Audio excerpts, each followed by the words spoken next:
Jarek's Earthshaker, though. That's pretty exciting. Assuming it's going to be him on it. Yeah, we saw Saksha's Earthshaker in Game 3 of the NIP series versus Final Tribe.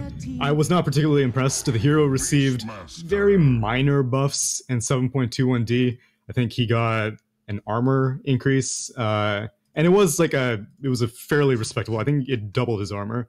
Yeah, so his base armor increased by 2, and he was at 2 armor before. So he's able to take more abuse in lane, and I think one of the things important.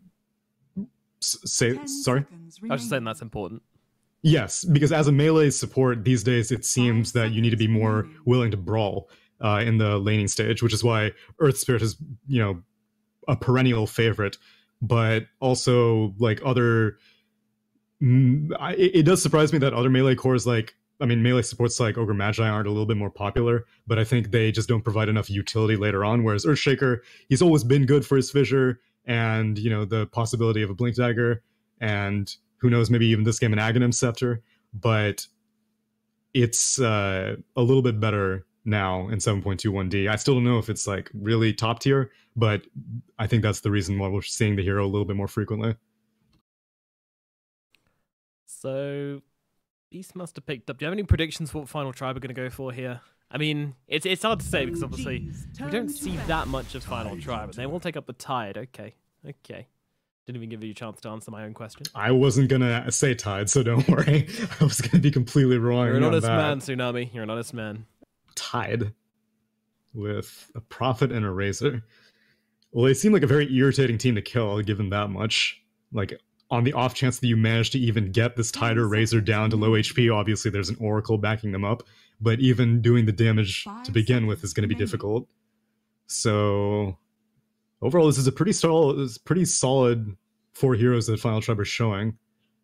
OG are saving their mid lane matchup though, seeing as how it's a Razor. There isn't really many options that you have in terms of something that can deal with it, but at least you can have something that can break even with it at the minimum, hopefully.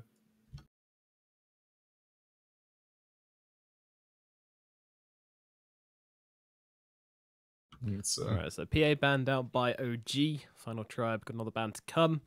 Final pickups for these teams. It looks like we're kind of looking for a mid laner on OG, and the Final Tribe, possibly the same, probably a carry thereafter, hence the PA ban. I can see Final Tribe going for something like they could even go for... I don't know, it's an awkward one. You don't want a hero which wants to be close to the troll, because obviously its axes will play havoc with you, but at the same time, they've got a bit of jump with the Earthshaker, but I think you kind of want to go for something with a bit of range. Hard to say. Maybe the Lifestealer is an option. Oh, it's banned out. Never mind. Ignore they have the defensive dispel of Oracle, so Whirling Axis isn't that devastating. They ban out Topson Ember, which is surprising. I think with an Oracle you'd be fine with it. And they do pick a Brawler, someone who gets in the face of a Troll Warlord, though it's a hero who does kind of suffer from the Whirling Axes, because your illusions are going to take quite a bit of the magic damage, and they're all going to miss, so it is a little bit surprising that they go for such a off-the-wall pick, and one that doesn't necessarily do that well against Troll Warlord. Yeah, but at the same time, they run different timings. I mean, this Nagasaran is looking to kind of snowball out of control and head to late. Oh my god. OG, they just respond straight up with an anti-mage pickup for Ana, and she jumps straight on that hero. Okay, so mid-troll versus the Razor, and Ana anti-mage versus Frost Nagasaran. This is not a 7.21 matchup that I see too commonly. It was a matchup that we used to see years ago fairly frequently, but now both heroes are wildly different. I can't imagine that Naga's going to be able to successfully root anti-mage very often. The cast animation is really long, but also the projectile isn't that fast, and Ana has some of the best reflexes I've ever seen in Dota, so I imagine he's going to be able to counterspell that off fairly frequently. 10 seconds remaining. I like the Final Tribe's draft. Aside from the Naga, it's just weird to justify why they would go for that against a troll. I mean, yeah, the AoE mischance is annoying, but at the same time, the troll probably won't go into the Battle Fury being in this middle lane position, so he doesn't have that good illusion clear. could still be putting out a lot of damage onto this hero. And I think the song is really, really good versus ultimate as well. Yeah, that's true. And it's just kind of goes against the idea of a Tidehunter, though. I mean, maybe you can get a good setup for it, but I don't know. I do know that No-Tail's going to have a hell of a time trying to purge stuff off, though, because between the Ensnare from Naga Siren and obviously the Ravage, No-Tail's positioning is going to have to be very, very delicate. But I'm impressed with Final Tribe's draft for sure. Yeah, I like what they're putting down. I think it gives them good team fight, and despite your trepidation, I am a big fan of this Naga Siren pick. You think she's going to come online quick enough to end the game? Because well, I don't think so. A troll and an anti-mage are going to take a lot more objectives than a team fighty lineup like Final Tribe are willing to deal with. Because they have an anti-mage, I mean, they have a Nature's Prophet to be able to deal with some of the split push. But at the same time, like a troll warlord or an anti-mage can very quickly kill a Nature's Prophet with not that much difficulty.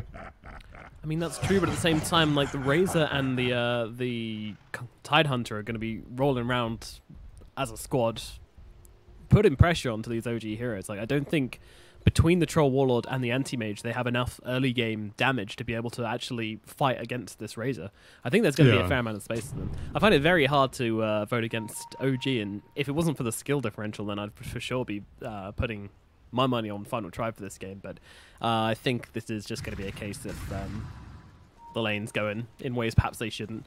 Because this Tide shouldn't really struggle down here in the bottom lane against the, Anti-Mage can purge off his mana, so he won't be able to throw in the Anchor Smash or anything like that. But still, he's just tanky enough to be able to chase off the AM, I think, and basically survive and fight in that matchup. And Ana knows what he's in for. Already rolling out of the base with an orb of venom on the anti-mage. Oh damn, he wants to win this matchup. That's an item which says like, yeah, I'm not going tango, salves, iron branches. Hell no, I'm just getting the orb of venom and I'm gonna chase this dude down. Get out of my lane.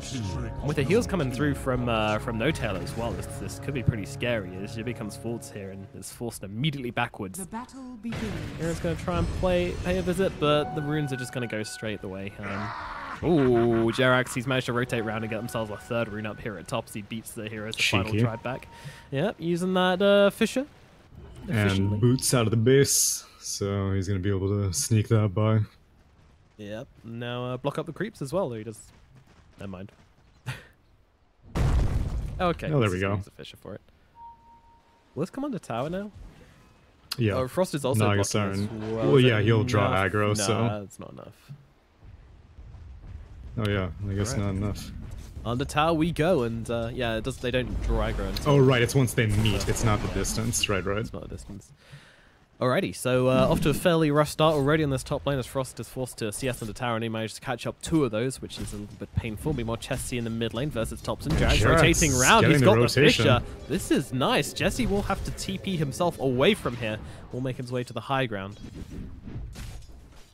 And he doesn't have a salve. He will likely send it on the courier very soon, but yeah, nice movement by Jerax. A Beastmaster does not necessarily need his help, so he's going to be able to do this quite a bit. And this is one advantage of the other Shaker. And he gets another block mid, actually. Chessie. Oh, Chessie in some trouble. Yeah, he's getting the sap, but it is not going to be enough. Thompson finished it off with, 27 damage. It's fine. He still does it. People forget how to play against Earthshaker. It's especially because the most recent Earthshaker that we were seeing was like offlane Earthshaker that would, just sit in their lane, max out Enchant Totem, and just brawl with the enemy carry.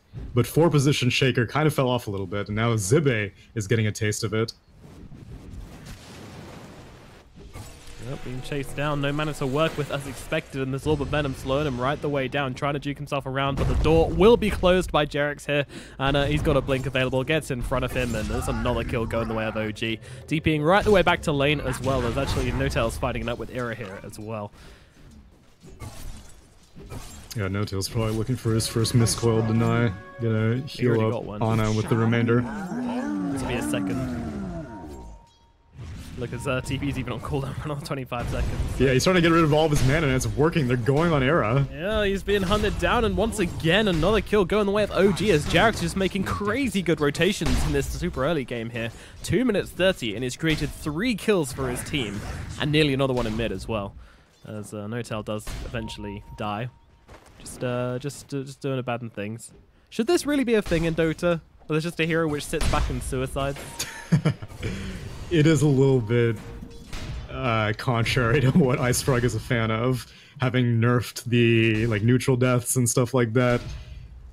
But I don't think you can get rid of it though. Like, I don't know how you nerf it, because if you nerf the self damage, then Abaddon players are like, all right, I mean, that's cool. They can't deny anymore, but still, that means that they take less damage. So it's an interesting thing, and I'm a little bit surprised that we haven't seen it really used that frequently. Yeah, only until recently it's been coming into the meta. Meanwhile, up atop it's Seb solo laning versus Frost up here as Frost starts things out going 16-2 and Seb 14-2, so things will be pretty even in this game, I think. Up in this lane, sorry, as these two, yeah. I think Frost has to be stacking.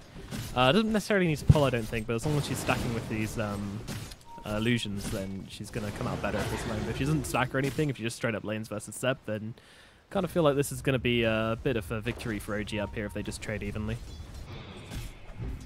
Yeah, and I'm more concerned about a Beastmaster coming online sooner than I am a Naga Siren. Just because the anti-push of TFT is not great. They can draw off aggro, as Hanskin picks up the Invis Rune bot.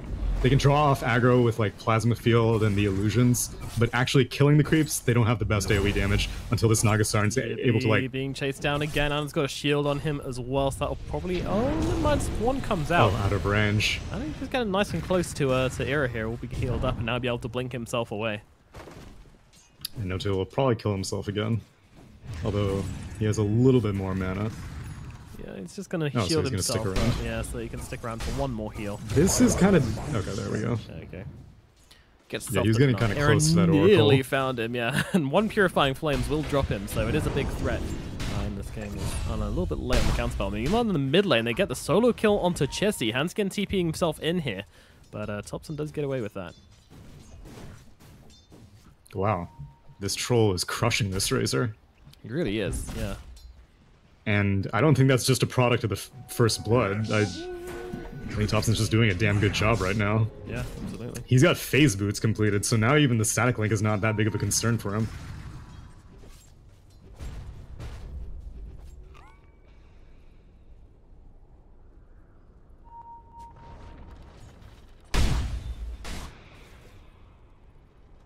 Still one 5-minute rune parked on the top, but OG got the other 3, so really they almost got all 4s. Now Zibe getting cornered. He's in some trouble here as a Fisher comes out, trying to run him down here. Notel, he's got another missed call in 3 seconds. Needs to stay away from Jibby with the anchor smash though, with Jarek's coming in. They will be able to grab that kill, and he denies himself in the same spell. Hanskin's still being chased here. I don't think Jarek's has the ability to kill him though. He doesn't have any mana for any spells, so Hanskin just gonna run away as he's... So shocking as he chases down the Nature's Prophet. Freaking Notel has 4 deaths, and 0 of them are by TFT's hands. All right, this is the. I'm starting to think this shouldn't be a thing. You convinced yet?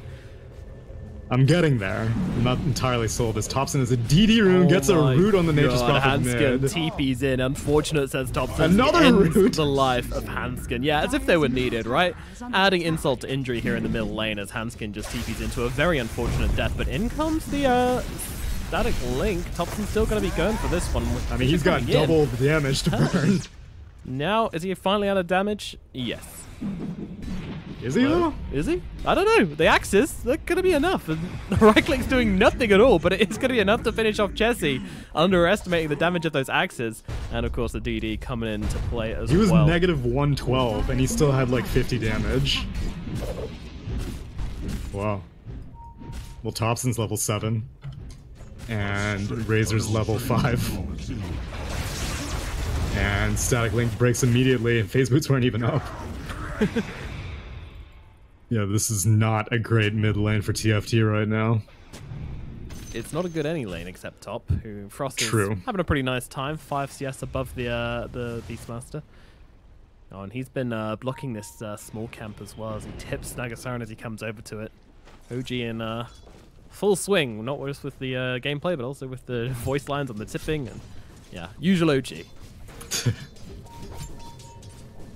Mid lane, Thompson does not have battle trance. He doesn't. However, he does have Jarax hanging in behind. He's actually chasing forwards for Era here. Is this really going to pay off as Era gets brought down? Hanskin can't do a thing as Thompson just go berserk in this middle lane. Currently 48 to 15 and with 5 kills in the middle lane. What on earth is going on? Dude, this is getting out of control real quick. Because they're dedicating a lot to this Troll Warlord as well as dying to him, and this is just gonna keep happening. Alright, he doesn't have a Quelling Blade, so he might escape here, though Jarek sees him TPing, doesn't cancel. Era's coming in now. He wants to see what he can do, but Seb, well, he wants to join the party here. He's coming up behind the tower. I don't think Era's going to be expecting this, but, I mean, if they... 2 heroes in, 2 calls this early on, going for a roar into Era, I think it's kind of worth it. Meanwhile, Chessie goes down, but the roar comes out. There's Seb taking a ton of damage, but it doesn't matter. Thompson will scoop up that kill all the same. Meanwhile, Jarek's found the Razor jungling. It's pretty big kill. There's so much vision. There are 4 wards on this side of the Dire team. They're nowhere as safe. He's just spying on Hanskin while the rest of his team takes mid. Yeah, they ended up roaring the Oracle, but it doesn't really matter who it was. They just cared that someone was there to die, and that means that they can take the tower basically uncontested. And now Jarex is just sapping Hanskin's EXP. What a weirdo. Just hanging in the trees, watching Hanskin farm. Now coming in, he's going to grab these treants and probably trying to get just Hassel down. I don't think he gets his kill, right? No, Era's coming in. He might pay for this one if they can get someone else over here, though No Tail's hanging around. He's going to heal the guy up, and now Jarex goes for the TP out, and he's going to be absolutely fine. No Tail could be in some trouble. I mean, I keep saying this. Someone's going to be in some trouble at some stage from OG, but not yet, as they are 10-0, despite having 4 deaths on No Tail, but those don't count. 10-0, 5k net worth advantage. Hoo boy. It's a curious thing. And normally you'd be like, well, at least our Nagasiren's farming. But she's not farming as fast as an anti-mage. Do I just lock the camera onto Troll and just sit back? Like, do I need to even observe this game? No, not really. That'll catch us all the kills. Anna coming into Chessie here. Going to be stealing away his damage as they're going to go for both these runes here. Oh, that's a heartbreaker. They can't catch a break, Final Tribe. Ravage. You hate to see it happen. Yeah, used just as that blink comes in. Anna trying to CS with... Top lane, Frost has to sing to escape. And Jarex can't block him off. He already spent the fissure. Yeah, he already used it. Although Thompson is farming right here, so Thompson says what up and throws it into Max's his way, but Frost, he's pretty quick. He's got the full power treads. No roots coming Thompson's way. Is he finally going to get there? Well, he's got the slows, he's got the fissure, and they will find that kill. Frost brought down. That is your carry gone. Thompson walking around this map, doing whatever he wants. He's even looking for Hanskin in the trees now as Hanskin bolts the door on himself. Meanwhile, Anna gets a kill down a solo kills Tidehunter. Hanskin will be able to TP out of this one, but this is looking like a bit of a dumpstering so far. You call him how you see him. I mean, is there another way to describe it? I don't even know. No, there isn't really. Ravage is down for another minute and a half. Song is down for 2 minutes. So it's not going to get easier anytime soon. I don't know what you do. Because they can't group. Because OG's group is just like infinitely better. And they don't even need to group. Thompson can like 1v2 right now. And he can do 1v3 once he finishes off this Roche with a DD rune. Oh my god. Roshan being taken now. He's hasn't got the fervor stack, doesn't really need him. Just a double damage rune. 2 points in fervor. He's going to max the spell out. Will he be the first kill? Oh, could be in some trouble here. This is like the 5th time I've said that for OG here. But Era's scared. He's backed himself away. He doesn't know who's on that high ground. Yeah. Honor roars bottom. Yeah. Seb gets it. Mana Void comes out, and that is the end of Frost. Now they blink forwards, looking for Handskin as well. Jarex, he's got a Fisher in 3 seconds, and an ultimate if he wants to use it. I'm sure he needs to. The TP is being used, will be cancelled. I'm not really sure that was necessary, but still, Ana gets a double kill here in the bottom lane. Nomad, this entire game is unnecessary. I mean, Ana's going to have a good time on his Battle Fury as well, so, you know, there's that. There's that. There's a lot of that's going on for OG. Yep. Thompson, well, Ravage is available. Alright, so second Ravage of now the game. Is the time. No, sorry, first Ravage of the game. We didn't see that. Jarex? The other first one. Yeah, just gonna stun him up, but there's a TP Will coming it be in the from first behind. Prophet, he's here. The Echo comes out doing a bit of damage. Might not be enough. They've got the Ravage they want to throw out, but they could do it with the right clicks, I think. Finally, a kill goes the way of the final try. They bring down Jarex, but Thompson coming in the backlines, using that ultimate, brings down Handskin, now tearing into the Tidehunter as well. Ravage will be used, however, and there's Trian's doing some work here. Thompson's getting low. His Aegis is going to be popped. Where's the rest of OG? No Tail's hanging around nearby. Ana doesn't want anything to do with this, but unfortunately for Thompson, neither does the final tribe. They'll back themselves away, and Thompson gets to come back to life unscathed. You ever spend Ravage and then have to walk back to base afterwards? Yeah, they got one kill out of that. Shame. Well, actually, they only got an Aegis out of the actual Ravage, but yeah. People say that the Walk of Shame is when you die twice in lane and don't have a TP, but the real Walk of Shame is walking back to base to get your mana back after you've used Ravage and find a kill. But you know, Aegis down, a kill onto Jarex. Aegis down. Okay, so now they have one thing that they can do. They can static link someone, ideally the troll, and then they sing, and then they sap all of his damage, and then they hope that OG doesn't show up to the rest of the fight. Middle tower is under attack. I think that's it. I think that's their plan. Bright side, Era is about to hit level 6. Nice. Okay, Oracle ult online at 14 minutes. Alright, it's gonna... I mean, they're currently at just over a death per minute, but that's about to go down. Oracle gonna be in with the saves. You know, Frost he's not too far behind. Only about 4k gold behind the troll. But the dude's got 3 Wraith Bands, still working on his Diffusal Blade. But when he has that Diffusal Blade... I mean, does it really make a difference though? Anti-Mage is going to be... Oh, Handskin, top lane, dead. Alright.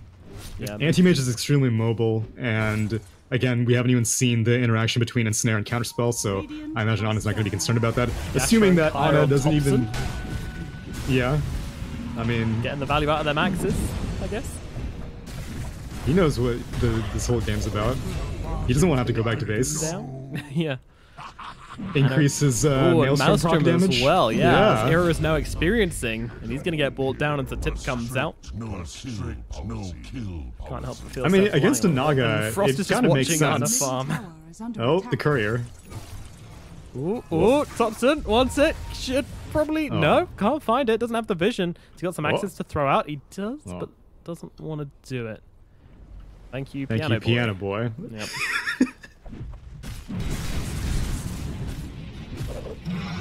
Oh man, no crazy builds from Thompson. He's queued up the BKB as of next. I was thinking maybe Troll Dagon might be the thing as Raw comes out to Chessie, eating the tree down immediately. Thompson to get into his prize. Chessie is taken, and Jan's getting in some trouble as well.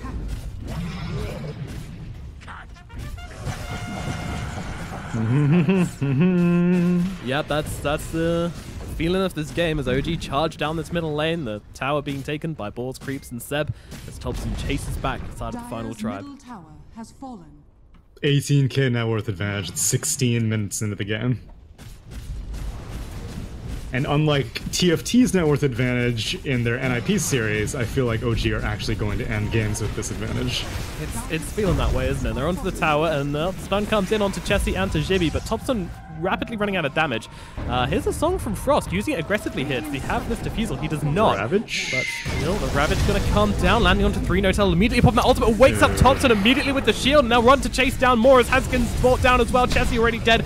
Yarrick's will go down in the back lines, but in comes a false promise onto Tidehunter here. He's staying forwards here as he wants to try and take some people out, but Thompson just running after whoever he wants right now. Frost might make it away. Never mind, Thompson's just gonna chase him down inside the base. Good game, well played, is called. 17 minutes into it, and Thompson will buy a Dagon. Hey, he did go Dagon. He did buy a Dagon. Am I the best caster or what? Alrighty. With the hard reads, the hardest of reads. Did you know it? That's why I'm employed. That's what people thought his here Ember for. Dagon was a game changer. What do you give the hero with the lowest int gain in the game a Dagon? Wow, that was shellacking. Yeah.